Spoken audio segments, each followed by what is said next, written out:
Nala, you find my mother and rally the lionesses. I'll look for Scar. Have you ever felt like you didn't fit in? Like you saw things differently from everyone else? That's how Scar felt growing up in the Pride Lands. He was smart, he noticed things others didn't, but nobody listened to him. Instead of being valued for his unique perspective, he was pushed aside. Maybe you've felt that way too. Maybe you've had ideas that could make things better, but nobody would listen. That's what happened to Scar. He saw how unfair things were in the Pride Lands, and he wanted to change them. But when he tried, he was labeled as the bad guy. What if we've been looking at Scar's story all wrong? We all know Scar is the villain of The Lion King, but what if there's more to his story than we thought? What if Scar wasn't always the bad guy we see in the movie? Let's go back to when he was just a little cub named Taka, living in the shadow of his big brother Mufasa. We see baby Scar all small and cute with his big green eyes and fluffy fur, but nobody's paying attention to him because Mufasa's there being all perfect and stuff. Mufasa's always showing off his strength and practicing his big roar, while Scar tries to show everyone how smart he is. But nobody seems to care. As the cubs grow up, we see Mufasa getting bigger and stronger, while Scar stays small and scrawny, but Scar's mind is always working, always thinking he notices things that nobody else does. Like how some animals in the Pride Lands have so much food while others are starving. He tries to tell Mufasa about it, but Mufasa's too busy learning how to be king to listen. Poor Scar, he's just sitting there feeling left out and wondering why nobody cares about his ideas.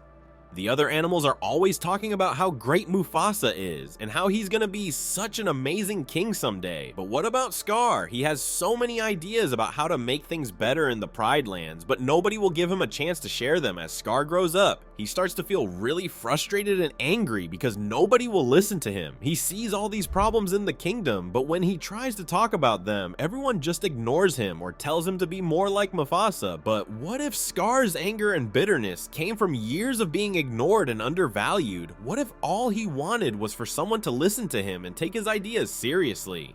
Maybe if someone had given Scar a chance, things would have turned out differently. Maybe he wouldn't have become the villain we all know from the movie. Think about it. How would you feel if you were always pushed aside and told your ideas? Don't matter if you saw things that needed to change, but nobody would listen to you. It's no wonder Scar started to feel so angry and resentful towards Mufasa and the whole Pride. But wait, there's more to Scar's story than just being the jealous brother. So Scar's all grown up now, but he's still feeling like the odd lion out in the Pride Lands. What if his smarts were actually a threat to the way things were run? We see Scar hanging out with the hyenas and other animals that don't fit in with Mufasa's perfect circle. He's talking to them about how things could be different, how everyone could have enough food and water if they just changed some rules. But when Scar tries to bring up his ideas at Pride meetings, Mufasa and the other lions just laugh at him. They don't want to hear about changing things. They like how everything is. But Scar knows it's not fair. Scar starts to realize that maybe the whole way the Pride Lands are set up isn't right. Maybe having one lion in charge of everything isn't the best way to do things. He starts dreaming up plans for how to make the Pride Lands better, like sharing the hunting grounds more fairly or setting up a council of different animals to make decisions.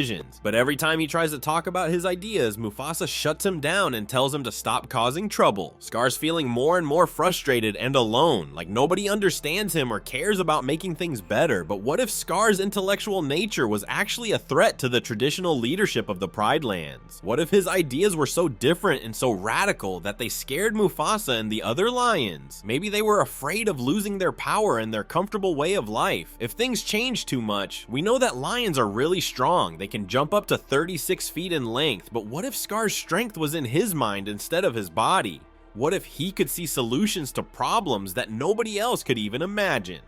Scar starts spending more and more time with the hyenas and the other outcasts. He listens to their stories and learns about their struggles. He starts to see how the current system in the Pride Lands is hurting so many animals while only benefiting a few. He wants to change things, but he knows that Mufasa and the other lions won't listen to him. So he starts to come up with a plan, a big plan that would change everything in the Pride Lands. But Scar's not just thinking about himself. He's thinking about all the animals who are suffering under Mufasa's rule. He wants to make things fair for everyone, not just the lions. What if Scar's plan wasn't just about becoming king? What if it was about creating a whole new way of life in the Pride Lands, where every animal had a voice and nobody went hungry? Maybe Scar saw himself as a revolutionary, not a villain. Maybe he thought he was doing the right thing for everyone. As Scar's ideas grow bigger and bolder, he starts to feel more and more isolated from his family and the other lions. They don't understand him. They think he's just causing trouble. But what if Scar was actually trying to save the Pride Lands? What if he saw a future where things would get worse and worse if they didn't change soon? Maybe Scar felt like he had no choice but to take drastic action to save everyone. So we've been thinking about Scar's big plan and how he might actually be trying to save everyone. But wait, what if there's more to this story that we're not seeing yet? What if Scar's not just the bad guy, but actually a misunderstood hero who saw something terrible coming and knew he had to act fast to save the Pride Lands? We know that Rafiki is really wise and can see things others can't. Like how he knew Simba was still alive, even when everyone else thought he was gone. But what if Rafiki told Scar something about the future of the Pride Lands that made him realize he had to take drastic action? Imagine Scar sneaking out one night to meet with Rafiki at his big old tree. Rafiki's always swinging around and talking in riddles, but this time he's serious. He shows Scar a vision of the Pride Lands all dried up and empty. No grass, no water, just dust and bones everywhere. Scar sees all the animals he knows, starving and fighting over the last little bits of food and water. He sees Mufasa trying to keep everyone together, but it's not working because there's just not enough to go around. Scar realizes that if things don't change soon, this terrible future will come true and everyone he cares about will suffer. So Scar starts thinking about how to stop this disaster from happening. He knows that the way things are being run now isn't working. He sees how some animals have so much while others have almost nothing. He thinks about all the ideas he's had over the years about sharing resources and working together, but nobody ever listened to him before now. He knows he has to make them listen. Somehow he starts planning his big takeover, not because he wants power for himself, but because he thinks it's the only way to save everyone. Scar starts talking to the hyenas and other outcasts, telling them about his vision for a fairer Pride Lands where everyone gets a say. He's got all these ideas like rotating the hunting grounds so no area gets overhunted and setting up watering holes in different parts of the land. Scar wants to create schools where young animals can learn about the ecosystem and how to take care of it. He's even thinking about ways to make peace with the other animal kingdoms, so there's less fighting and more sharing of resources. But Scar knows that as long as Mufasa's in charge, none of these changes will ever happen. So Scar starts planning his big move, thinking that if he can just get rid of Mufasa and Simba, he can finally make things better. He's not trying to be evil. He really believes that his way is the only way to save the Pride Lands from disaster. But things don't go exactly as Scar planned. We all know what happens in the movie. Mufasa dies and Simba runs away. But what if that wasn't what Scar wanted at all? What if he just wanted to scare them away so he could take over and start making changes right away? But everything goes wrong and suddenly Scar's the bad guy and he's stuck trying to run the Pride Lands with only the hyenas to help him. He's trying to make all these big changes, but nobody understands why and everything's falling apart around him. What if Scar's plan would have actually made things better for everyone in the Pride Lands if he just had more time and more help? What if he was really trying to be the hero all along, but nobody could see it?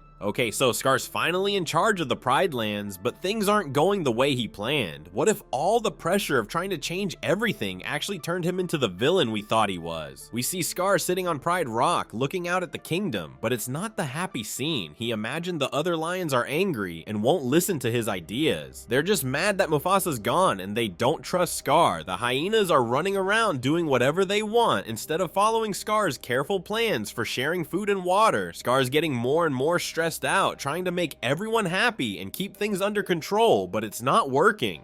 Scar starts making bad decisions, like not letting the other lions hunt because he doesn't trust them anymore. He's so worried about losing power that he forgets about taking care of the Pride Lands. The grass is getting all dry and brown, and there's not enough food for everyone. Scar's feeling trapped and scared all the time. He knows that if anyone finds out what really happened to Mufasa, it's all over for him. He can't sleep at night because he's always thinking about what could go wrong. But what if there's even more to Scar's story that we haven't thought about yet? What if Scar wasn't just trying to save the Pride Lands from a future disaster, but he was also trying to protect them from a threat that was already there, but nobody else could see it? We know that in the real world, lions are facing lots of dangers like habitat loss and poaching, but what if something like that was happening in the Lion King world too, and Scar was the only one who knew about it? What if Scar had been talking to other animals who lived beyond the borders of the Pride Lands, and they told him about humans coming into their territories with strange weapons and traps? Maybe Scar realized that these humans would eventually come to the Pride Lands too, and he knew he had to do something drastic to protect everyone, but he couldn't just tell Mufasa because nobody would believe him without proof.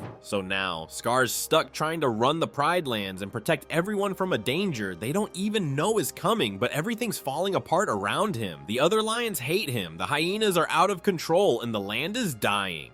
Scar's getting more and more desperate. He starts yelling at everyone and being really mean because he doesn't know how else to make them listen. He's so scared of what's coming that he can't think straight anymore, and he starts making even worse decisions. But here's the really sad part. What if deep down, Scar was actually the most caring lion of them all, but he just didn't know how to show it? What if all his meanness and grumpiness was just a mask he wore to hide how scared and worried he really was about the future?